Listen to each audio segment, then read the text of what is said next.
ವೇದಿಕೆ ಮೇಲೆ ಆಸೀನರಾಗಿರುವಂಥ ಮುಖ್ಯೋಪಾಧ್ಯಾಯರೇ ಹಾಗೂ SDMC ಅಧ್ಯಕ್ಷರೇ ಹಾಗೂ ಸಹಶಿಕ್ಷಕ ಬಂದವರಿಗೆ ವಂದನೆಯನ್ನು ಅರ್ಪಿಸುತ್ತಾ ಇವತ್ತು ನಿಜವಾಗ್ಲೂ ನನಗೆ 3 ಸಂತೋಷ ಅನಿಸ್ತಾ ಇದೆ. ಯಾಕಂತಂದ್ರೆ ಒಂದು, ತಮ್ಮ ಜೊತೆ ಇದ್ದೀನಿ ನಾನು, ಎಲ್ಲ ಶಾಲಾ ಬುದ್ಧ ಮಕ್ಕಳ ಜೊತೆ ಇದ್ದೀನಿ ಅನ್ನೋದೊಂದು ಸಂತೋಷ. ಎರಡನೇದು, ಇವತ್ತು ಗುರು ಪೂರ್ಣಿಮಾ ಇದೆ. ಗುರು ಪೂರ್ಣಿಮಾ ಅಂದರೆ ಗುರುವಿಗೆ ವಂದನೆಯನ್ನು ಅರ್ಪಿಸುತ್ತವಂಥ ಒಂದು ದಿನ, ಗುರು ಪೂರ್ಣಿಮಾ ಇದೆ. ಮೂರನೇದು, ನಮ್ಮದು ಈ ಮೇಡಮ್ ಅವರು ನಮ್ಮ ಕ್ಲಾಸ್ಮೇಟ್ ಅವರು, ನಾನು ಅವರು B.Ed ಇಳಿಕಲ್ನಲ್ಲಿ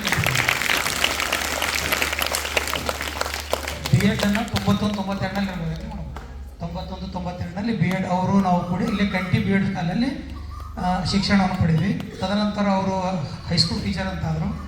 ನಂದು ಹೈಸ್ಕೂಲ್ ಟೀಚರ್ ಅಪಾಯಿಂಟ್ಮೆಂಟ್ ಆದ ನನಗೇನೋ ಮನಸ್ಸು ಒಪ್ಪಲಿಲ್ಲ. ನೋಡ, ನೀನು ಜೀವನದಲ್ಲಿ ಒಂದು ಸಾಧನೆ ಮಾಡಬೇಕು ಅಂತ ನಾನು ಅಂದ್ಕೊಂಡು ಈ ಒಂದು ಶಿಕ್ಷಣ ವೃತ್ತಿಯಿಂದ ದೂರ ಸರ್ಕೊಂಡು ನನ್ನದೇ ಆದಂಥ ಒಂದು ಜೀವನವನ್ನು ಕಟ್ಕೊಂಡು ಇವತ್ತು ಇಲ್ಕಲ್ನಲ್ಲಿ ದೇವಗಿರ್ಕರ್ ಎಲೆಕ್ಟ್ರಿಕಲ್, ದೇವಗಿರ್ಕರ್ ಎಲೆಕ್ಟ್ರಾನಿಕ್ಸ್, ದೇವಗಿರ್ಕರ್ ಹೋಮ್ ಅಪ್ಲೈನ್ಸಸ್ ಹಾಗೂ ದೇವಗಿರ್ಕರ್ ಜ್ಯುವೆಲರೀಸ್, ಮೊನ್ನೆ 1 ವರ್ಷದಿಂದ ದೇವಗಿರ್ಕರ್ ಫೈನಾನ್ಸ್ ಕಾರ್ಪೊರೇಷನ್ ಎಂಬ ಹೊಸ ಸಂಸ್ಥೆಯನ್ನು ಪ್ರಾರಂಭ ಮಾಡಿದ್ವಿ. ಅದೇ ಇವ್ರು ಸರ್ ಕೂಡ ನಮ್ಮ ಮನೆಯಲ್ಲಿ ಇರ್ತಾರೆ. ನಮ್ಮ ಈ ಮನೆಯಿಂದ ಆ ಮನೆಯೊಳಗೆ ಅವ್ರು ಇರ್ತಾರೆ. ದಿವಸ ನಾವು ಭೇಟಿ ಆಗ್ತೀವಿ ಸರಿಗೆ. ನಾನು ಅದೇ ಸರ್ ಇಲ್ಲಿ ಸರ್ ಒಂದು ಮಾತು ನನಗೆ ಹೇಳಿಲ್ಲ, ನಾವು ಬರೋತನ ಯಾಕೆ ಕಾದ್ರಿ ನೀವು ಅಂತಂದೆ. ಇಲ್ಲಿ ಸರ ನಿಮ್ಮ ಅನಾನುಕೂಲ ನೋಡ್ಕೊಂಡು ನೀವು ಬರ್ರಿ ಅಂತಂದು. ಹೀಗಾಗಿ ನನಗೆ ಭಾಳ ಸಂತೋಷ ಆಯ್ತು. ಇವತ್ತು ದಿವಸ ನಾವು ವೇದಿಕೆಯನ್ನು ಗುರು ಪೂರ್ಣಿಮಾ ದಿವಸ ಗುರುವಿನ ಮಧ್ಯದಲ್ಲಿ ಇದ್ದಿದ್ದಕ್ಕೆ ಆ ಒಂದು ಸ್ಪೀಲಿಂಗ್ಸ್ ಒಂದು ಭಾವನೆಯನ್ನು ಭಾಳ ಸಂತೋಷ ಆಗ್ತಾ ಇದೆ. ನೀವೆಲ್ಲ ಭಾಳ ಮುದ್ದು ಮಕ್ಕಳಿದ್ದೀರಿ. ಯಾಕಂದ್ರೆ ನಿಮಗೊಂದು ಗುರು ಅಂದ್ರೆ ಏನಪ್ಪ ಅಂತಂದ್ರೆ ಗುರಿಯನ್ನು ತಲುಪಿಸುವಂಥ ಒಂದು ವ್ಯಕ್ತಿ. ಸಣ್ಣವರಾದ್ರೆ ನಿಮ್ಗೆ ಯಾವುದೇ ಗುರಿಗಳನ್ನು ಇರೋದಿಲ್ಲ. ನೀವು ಹೆಂಗಪ್ಪ ಅಂತಂದ್ರೆ ಈ ಗುರಿ ಅಂತಂದ್ರೆ ಅದು 18 ವರ್ಷದ ಮೇಲೆ ಅವ್ರದ್ದೇ ಆದಂಥ ಒಂದು ಭಾವನೆಗಳಿರ್ತಾವೆ, ಏನೋ ಒಂದು ಮಾಡ್ಬೇಕನ್ನೋ ಸಾಧನೆ ಇರ್ತೈತಿ. ನಿಮ್ಗೆ ವಯಸ್ಸು ಭಾಳ ಸಣ್ಣದಿರೋದ್ರಿಂದ ಹೀಗಾಗಿ ನಿಮ್ಗೆ ಯಾವುದೇ ಗುರಿ ಇರೋದಿಲ್ಲ. ಆದರೂ ನಿಮ್ಮ ಶಿಕ್ಷಕರು ಏನು ಮಾಡ್ತಾರಪ್ಪ ಅಂತಂದ್ರೆ ನಿಮಗೆ ಹೆಂಗೆ ಸಾಕ್ತಾರಪ್ಪ ಅಂದ್ರೆ ತಾಯಿ ನಿಮ್ಮ ಮನೆಯಲ್ಲಿ ಹೆಂಗೆ ಮಕ್ಕಳನ್ನ ನೋಡ್ಕೊತಾಳ, ತಂದೆ ಮಕ್ಕಳನ್ನ ಹೆಂಗೆ ನೋಡ್ಕೊತಾರ, ಅದಕ್ಕಿಂತ ಹೆಚ್ಚು ಗುರು ಅನ್ನೋದವ್ರು ನಿಮ್ಮನ್ನು ನೋಡ್ಕೊತಾರ. ಅದಕ್ಕೆ ನೀವು ಯಾವಾಗಲೂ ಗುರುಗಳಿಗೆ ಚಿರಋಣಿಯಾಗಿರ್ಬೇಕು. ಆಮೇಲೆ ಗುರು ಪೂರ್ಣಿಮಾ ಅಂತಂದ್ರೆ ಒಂದೇ ದಿವಸ ನೀವು ಒಂದನ್ನೇ ಸಲ್ಲಿಸುವಂಥ, ಒಂದೇ ದಿವಸ ಅವ್ರಿಗೆ ಗೌರವ ಕೊಡುವಂಥದ್ದು, ಒಂದೇ ದಿವಸ ಅವ್ರ ಮೇಲೆ ಭಾವನೆಗಳನ್ನು ತೋರಿಸುವಂಥ ದಿವಸ ಅಲ್ಲ. ಗುರು ಪೂರ್ಣಿಮಾ ಇಡೀ ವರ್ಷ 365 ದಿವಸ ಮತ್ತು ನೀವು ಸಾಯುವವರೆಗೂ. ಯಾಕಂದ್ರೆ ಪ್ರಾಥಮಿಕ ಶಿಕ್ಷಣ ಅಂದ್ರೆ ಹೆಂಗಿರ್ತೈತಪ್ಪ ಅಂತಂದ್ರೆ ಅಕ್ಷರದಿಂದ ನಮ್ಗೆ ಅಕ್ಷರದಿಂದ ಕಲಿಸಿ ಒಂದು ಗುರಿಯನ್ನು ತಲುಪಿಸಕ್ಕೆ ಅವರು ಒಂದು ಸ್ಟೆಪ್ ಆಗಿರ್ತಾರೆ. ಈಗ ನೀವು 18 ವರ್ಷ ನಂತರ, 20 ವರ್ಷ ನಂತರ, 30 ವರ್ಷ ಏನೋ ಒಂದು ಗುರಿಗೆ ಸಾಧಿಸ್ತೀರಿ, DC ಆಗ್ತೀರಿ, AC ಆಗ್ತೀರಿ, ಏನೋ ಒಂದು ರಾಜಕಾರಣಿಗಳಾಗ್ತೀರಿ. ಬಟ್ ಅದಕ್ಕೆ ಫಸ್ಟ್ ಸ್ಟೆಪ್ ಇರೋದಂತಂದ್ರೆ, ಮೊದಲನೇ ಹೆಜ್ಜೆ ಇರೋದಂತಂದ್ರೆ ಪ್ರಾಥಮಿಕ ಶಾಲೆ. ಇಂಥ ಒಂದು ಪ್ರಾಥಮಿಕ ಶಾಲೆಯಲ್ಲಿ ಅವ್ರು ನಿಮಗೊಂದು ಅವ್ರ ಪೇಮೆಂಟು ಪಗಾರ, ನಾವು ಕೆಲವರು ಮಾತಾಡ್ತೀವಿ ಏನು ಪುಕ್ಷೇಟ ಕಲಿಸ್ತಾನೆ ಸರ್ ಅಂತೀವಿ. ಪುಕ್ಷೇಟ ಕಲಿಸಿದ್ರೆ ನಾವು ಸರ್ಕಾರ ಕೊಡುವಂಥ ಸಂಬಳ ಅವ್ರ ಜೀವನ ಸಾಗಿಸೋಕೆ ಅಷ್ಟೇ ಹೊರತು ಅವ್ರ ಜೀವನದಲ್ಲಿ ಸಾಧನೆ ಮಾಡ್ಲಿಕ್ಕೆ ಆಗೋದಿಲ್ಲ. ಈಗ ನಾನು ಶಾಲೆ ಬಿಟ್ಟು, ನಾನು ಶಿಕ್ಷಣ ವೃತ್ತಿ ಬಿಟ್ಟು ನಾನು ಬಿಸ್ನೆಸ್ಸಲ್ಲಿ ಬಂದೆ. ಮನಿ ಆಯ್ತು, ಹೊಲ ಆಯ್ತು, ಪ್ಲಾಟ್ಸ್ ಆಯ್ತು, ಅಂಗಡಿ ಆಯ್ತು, ಎಲ್ಲ ಆಯ್ತು, ನಾನೊಂದು ಸಾಧನೆ ಮಾಡಿದೆ. ಬಟ್ ಶಿಕ್ಷಕರ ವೃತ್ತಿ ಹೆಂಗಿರ್ತದಪ್ಪ ಅಂತಂದ್ರೆ ಅವರು ನಿಮ್ಮಲ್ಲಿನ ಒಂದು ಸಾಧನೆಯನ್ನ ಅವ್ರ ಸಾಧನೆ ಅಂತ ಅನ್ಕೊಂಡಿರ್ತಾರೆ. ಈಗ ನೀವು ಮುಂದೆ ದೊಡ್ಡ ಕ್ಲಾಸ್ DC ಆದ್ರೆ, AC ಆದ್ರೆ, ಈಗ ನೀವು ಶಿವರಾಜ್ ತ್ರಿಗಡಿಗೆ ಅವರು ಮಂತ್ರಿ ಆದರು.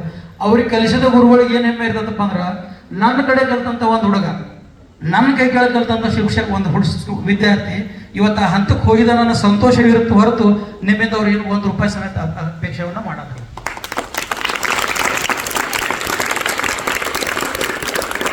ಇಂಥ ಒಂದು ಗುರುಗಳಿಗೆ ಇವತ್ತಿನ ದಿವಸ ಪ್ರೈವೇಟ್ ಸ್ಕೂಲ್ ಅಂತಂದ್ರೆ ನಮ್ಮ ತೆರಲು ಪ್ರೈವೇಟ್ ಸ್ಕೂಲ್ ಶಿಕ್ಷಕರಿಗೆ ಜವಾಬ್ದಾರಿ ಎಷ್ಟಿರುತ್ತಪ್ಪ ಅಂತಂದ್ರೆ, ಎಲೆಕ್ಷನ್ ಬಂತಂದ್ರು ಡ್ಯೂಟಿ ಅವರಿಗೆ, ಜನಗಣತಿ ಬಂತು ಡ್ಯೂಟಿ ಅವರಿಗೆ, ಎಲ್ಲರೂ ಹುಟ್ಟಿದ್ರು ನೆಣಸಕ್ಕೆ ಅವರು ಹೋಗ್ಬೇಕು. ಹೀಗಾಗಿ ಅವರು ಸರ್ಕಾರ ಅವ್ರಿಗೆ ಸಾಕಷ್ಟು ಜವಾಬ್ದಾರಿ ಕೊಟ್ಟಿರ್ತೈತೆ. ಆಮೇಲೆ 1ನೇ ಕ್ಲಾಸ್ನಿಂದ 8ನೇ ಕ್ಲಾಸ್ ತನಕ ಪ್ರತಿಯೊಂದು ಕ್ಲಾಸಿಗೂ ಅವ್ರು ಅಟೆಂಡ್ ಮಾಡಬೇಕು. ಆದ್ರೆ ಹೈಸ್ಕೂಲ್ ಬಂದ್ಮೇಲೆ ಏನಾಗ್ತೈತಿ, ಬರೀ 3 ಕ್ಲಾಸ್ ಇರ್ತೈತಿ.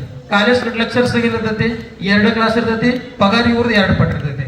ಇವ್ರಿಗೆ 1 ಲಕ್ಷ ಇದ್ರೆ ಅವ್ರಿಗೆ 2 ಲಕ್ಷ ಇರ್ತೈತಿ. ಮುಂದೆ ಹೆಂಗೆ ಕ್ಲಾಸ್ ಜಾಸ್ತಿ ಆಗ್ಬೋದು ಹೋಗ್ತಾರೆ, ಜವಾಬ್ದಾರಿ ಕಡಿಮೆ ಇರ್ತೈತಿ, ಪೇಮೆಂಟ್ ಜಾಸ್ತಿ ಇರ್ತೈತಿ. ಆದ್ರೆ ಪ್ರೈಮರಿ ಸ್ಕೂಲ್ ನೀವೇನು ಪ್ರಾಥಮಿಕ ಶಿಕ್ಷಣದಲ್ಲಿ ನೀವು ಕಲಿತಾ ಇದ್ದೀರಿ, ಈ ಒಂದು ಶಿಕ್ಷಕರ ಜವಾಬ್ದಾರಿ ಭಾಳ ಇರ್ತೈತಿ. ಆಮೇಲೆ ನಿಮ್ಮಲ್ಲಿನ ಪ್ರತಿಭೆಯನ್ನು ಹುಡುಕಿ, ನಿಮ್ಮೊಳಗಿರೋಂಥ ಪ್ರತಿಭೆಯನ್ನು ಹುಡುಕಿ ಅವರೊಂದು ಹಂತಕ್ಕೆ ನಿಮ್ಮನ್ನು 7ನೇ ಪಾಸ್ ಮಾಡಿ 8ನೇ ಪಾಸ್ ಮಾಡಿ ಮುಂದೆ ಕಳಿಸ್ತಾರೆ. ಅದು ಭಾಳ ದೊಡ್ಡ ಜವಾಬ್ದಾರಿ ಇರ್ತೈತೆ ಅವರಿಗೆ. ಹೀಗಾಗಿ ಗುರುಗಳಿಗೆ ಇವತ್ತಿನ ದಿವಸ ಗುರು ಪೂರ್ಣಿಮಾ ಅಂತೇಳಿ ಒಂದೇ ದಿವಸ ಗುರು ಪೂರ್ಣಿಮಾ ಮಾಡಬೇಡ್ರಿ. ವರ್ಷ ನಡೆದ ನಿಮ್ಗೆ ಸಾಯೋವರೆಗೂ ನಿಮ್ಮ ಕಲಿಸಿದಂಥ ಪ್ರಾಥಮಿಕ ಶಾಲೆ ಶಿಕ್ಷಕರನ್ನು ಮರಿಬೇಡ್ರಿ. ಮುಂದೆ ಜೀವನದಲ್ಲಿ ನೀವು ಒಂದು ಏನೋ ಉನ್ನತ ಉದ್ಯೋಗ ಹೋಗ್ರಿ, ಏನೇನೋ ಯಾವುದೋ ಉದ್ಯೋಗದಲ್ಲಿ ಮಾಡಿರಿ, ನೌಕರಿ ಮಾಡಿರಿ, ರಾಜಕಾರಣದಲ್ಲಿ ಹೋಗ್ರಿ. ಆದ್ರೆ ಪ್ರಾಥಮಿಕ ನೀವೇ ಕಲಿತಂತ ಏನು ಈ ಶಿಕ್ಷಣ ವಾತಾವರಣ ಐತಿ, ಈ ಶಿಕ್ಷಣ ಸ್ಕೂಲ್ ಐತಿ, ನಿಮ್ಮ ಶಿಕ್ಷಕರು ಏನು ಕಲಿಸಿದ್ದಾರೆ ನಿಮ್ಗೆ, ಅವರನ್ನು ಜೀವನದೊಳಗೆ ಎಂದೂ ಮರಿಬೇಡ್ರಿ. ಎಲ್ಲರ ಸಿಕ್ಕರಂದ್ರೆ ನಿಮಗೆ ಒಂದು ಅವ್ರಿಗೆ ನಮಸ್ಕಾರ ಮಾಡಿರಿ ಸಾಕಷ್ಟ, ಒಂದು ನಮಸ್ಕಾರ ಅವ್ರಿಗೆ.